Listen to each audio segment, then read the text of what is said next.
I wanted to share with you that we are finally starting some demolition on the trailer. I plan to switch the kitchen and living room spaces because this is the room with a view. It doesn't cost much to demo and redo this because this entire kitchen and eventual living room is only 10 feet by 11 feet. It will cost me about $900 to demo this entire kitchen and to rerun the propane lines to the new temporary and eventually permanent kitchen. My hope is to finish one room at a time so that we can have spaces that feel complete as we roll through this renovation. My son Arthur does not like chaos. His room is always the cleanest in our house. So you know that I desperately wanted all new windows, and I'm going to start with 2 of them in here, plus 1 big glass sliding door. My hope is that the new windows will provide more insulation, but because they will also be much larger, they're going to have much bigger views. I learned so much about living very simply when I was forced to live on such a small budget in the pueblos of Mexico. I loved the practicality of the built-in furniture. You just purchase the cushions. So I plan to build something similar with a built-in bench across here that will serve as our couch and also an extra bed if needed. It's going to be 11 feet across and at least 30 inches wide, so that adds a lot of seating and even extra sleeping space in this very small trailer. I am so delighted by all of your comments. This is all very new for me as I've never been a storyteller. I research and write about storytelling because it was a long journey for me to recognize that the stories I grew up with were making me sick. The truth is I failed at life in really big ways, but now I am so grateful that everything I tried didn't work because my failures saved me from my own ideas, which were killing me. I studied pretty intensely every philosophical and spiritual tradition because I wanted to learn how to feel better. I started to notice how different the stories of these sacred and secular texts were from the stories I grew up on, and especially in the media that I still consumed. It started with the topic of aging because my mom was a beauty queen and she did not want to get old. My daily meditations book is my own exploration of the differences between my mom and me. I was writing a lot of those to myself as I questioned our stories about growing old and aging as I cared for her. I do get a lot of pushback on using the phrase older women or the word old, but my use was a very intentional attempt to reclaim that word. Because somehow we have lost the story. We think that old means bad or less valuable, but it has not always been that way. I think we should reconnect with some of our oldest stories that often say something very different. But then my deconstruction of stories expanded beyond women and aging. As I struggled to balance working, earning, and caring for my family's needs, I started to question everything I had been taught about how I should live. In a caretaking group, one woman who was just learning the costs of memory care asked, "But what do people do if they don't have money?" I am so sympathetic with her question as this problem completely broke me. But isn't it crazy to realize that we've gotten to this point? We've seemingly lost the ability to take care of our families throughout the lifespan without enormous sums of money. I'm not suggesting that I have any answers, as we have desperately struggled with this issue of balancing work and dependent care. But we all have to stop and wonder how we've gotten to this point of needing so much money. Didn't most people for the entire history of humanity do this journey with less? I wonder if we should start asking more questions about how we live, because it doesn't seem to be working. At least it wasn't for me. Maybe it works well for others, but I had to try something radically different. That's why I moved into my trailer. Living in communities around the world where people have less money continues to teach me so much. These ongoing lessons are far more valuable to me than the financial success I was seeking. One example is that when you can't afford care, you do a lot of it yourself. Most households in the community I live in now have cared for a dependent adult. And you see the reality of our whole lifespan in restaurants, in churches, and at all of our local gatherings. I never really saw that when I was living in the city. People worked so much that I guess there was always enough money to pay for someone to do it somewhere else, while the kiddos seemed to be experiencing very expensive enrichment programs. But I noticed that one of these unwell elderly gets out. Everyone seems a little confused. I remember a social media post about this elderly man who was harassing and yelling at some teens. Everyone was outraged by his behavior. It never occurred to anyone that this was very likely a dependent and cognitively impaired adult.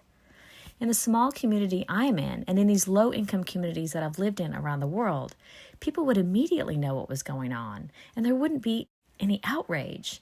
There would be understanding, there would be compassion, and there would be help. So, despite my initial despair, now I am so grateful that we did not have the money to immediately rescue me from my caretaking trials. I think about one ancient story that I found, the story of the Buddha, and how his family provided so much and protected him from witnessing suffering, but how his spiritual journey finally started when he saw the four sights: an old person, a sick person, a corpse, and a spiritual seeker. Now I wonder, is that ancient story actually the true story for all of us? Do we finally start our real spiritual work when we bear witness to the old, the sick, and the dying? I don't know, but I do know that I needed a radical interruption, so it feels very true for me. Now I feel like I am lucky compared to people who had enough money to, quote, protect them from these dark nights of the soul. I noticed I felt better when I engaged with these ancient stories, and I felt worse when I was exposed to our newer media-created ones. My intuition knew that these old stories were the stories that really held and reflected the long and complicated life that most of us are really living. I discovered that I was living with some terrible stories, most of which were that I just needed more of something. All of my stories made me feel afraid. I was afraid I didn't have enough money. I was afraid of being old or ugly. I was afraid people would discover I was actually selfish, lazy, and self-absorbed. I was afraid people would discover I was stupid and increasingly forgetful. I was afraid of being dependent on others. I was afraid of people seeing who I really was. I had to find really different stories, and going forward, I had to become very intentional about controlling what stories I allowed into my mind, body, and soul. Caretaking taught me different stories. When my environment would not provide the peace that I wanted, I had to move into a different paradigm of what I demanded from others and our world and what I demanded from myself. I had to finally learn that I don't need anyone to be different in order for me to be okay. My mother was kind, but suffering terribly with Alzheimer's. Many people did not think of my father as kind. Learning to be in a space where you're being yelled at and still finding peace was a long road for me. Fortunately for me, other people in my community were coping with the exact same issue at home. We could talk and laugh together about it, but we could not leave. We all had to stay together with this experience. I had to learn to live with his rage and his profanity. I had to teach my son that I was still absolutely okay. Now, there's a lot of language about standing up to abuse, and I know that's very important when everybody is capable of taking care of themselves. But when we have dependent adults, we don't always have the option of leaving. What do we do when we have to learn how to stay? I had to learn that I was always okay, no matter what was said to me or about me or to others or about others. And after that long experience, I found an extraordinary freedom. Now I feel like I can go anywhere. People can call me anything or say anything about me, and it's okay. As a therapist, I also have had the experience of witnessing that the cruelty people express towards others is usually nothing compared to the cruelty they express towards themselves. So when they say it to others, I know they're really saying it about themselves. Knowing that now, I can feel compassion when I hear the cruelty. I work as a therapist, but I also had to learn that I don't know all the ways we can heal from the earlier hurts in our lives. Witnessing the vulnerability of someone who was cruel was an unexpected healing. I did not ask for this experience. I wasn't smart enough to know that this was what I needed.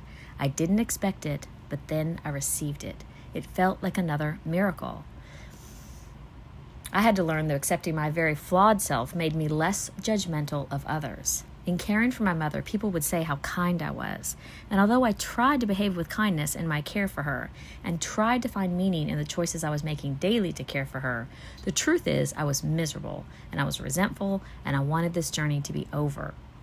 So this experience I had of being called a saint, but experiencing myself as very selfish and resentful for such a long time, forced me to accept the truth about myself. And after I did that, I felt less triggered by other people's selfishness and resentment, because I know I am just the same. Again, I never wanted that experience, but it changed me for the better, and my life is easier now. I am so lucky. I had to learn that sharing my flawed self brings me more connections and more safety. The stories we have of trying to be successful are making us all sick.